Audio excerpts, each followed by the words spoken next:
নির্বাচনের জন্য যেটুকু সংস্কার আপনারা সেটুকু করেন, আপনারা অবিলম্বে নির্বাচনের ব্যবস্থা করেন। আমরা যদি একতাবদ্ধ না থাকি আগামী দিনে কিন্তু এই স্বৈরাচাররা আবার জেগে বসবে।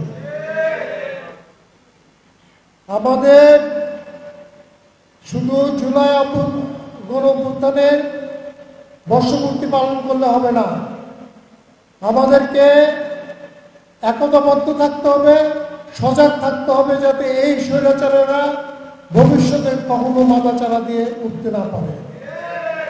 আমি এই অন্তর্বর্তীকালীন সরকারকে অনুরোধ জানাবো যে এই দেশে যদি যে ধরনের মব কালচার সৃষ্টি হয়েছে, নতুন করে আপনারা দেখেছেন যে এই চাঁদাবাজি আবার নতুন করে শুরু হয়েছে।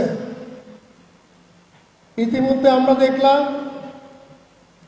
যে এই নতুন ছাত্র এনসিপি তারা তাদের সংগঠনের একটি কমিটি বাদে সকল কমিটি তারা ডিসলভ করে দিয়েছে।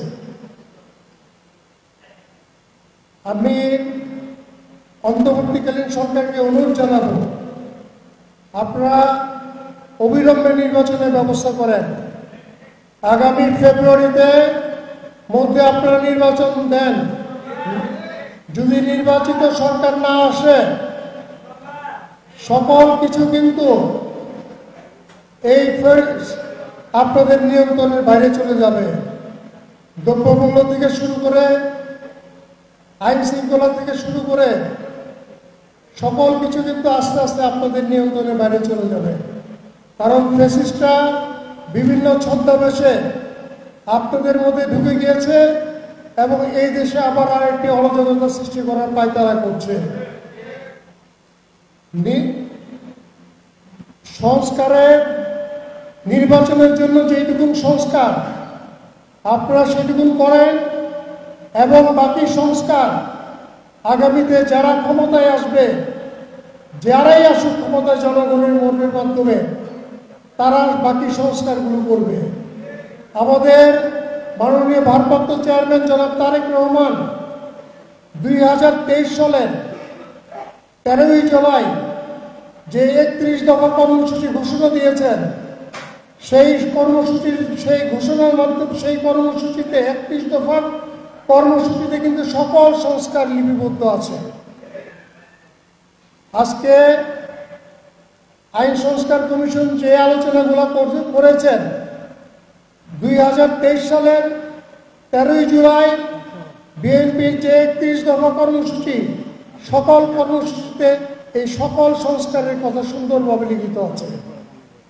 আমি অন্তর্বর্তীকালীন সরকারকে অনুরোধ জানাবো আপনারা একটি সংস্কার করেন, সেটা হলো একটি স্বাধীন নিরপেক্ষ নির্বাচনের সংস্কার।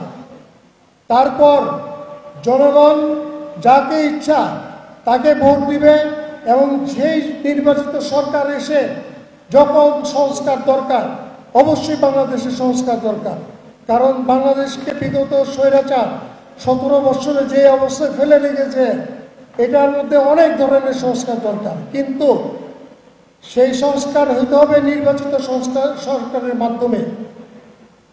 আপনারা অবিলম্বে নির্বাচন দেন এবং নির্বাচনে নির্বাচিত যারাই আসে তারা বাকি সংস্কারগুলো করে জনগণের আকাঙ্ক্ষার প্রতিফলন ঘটাবে।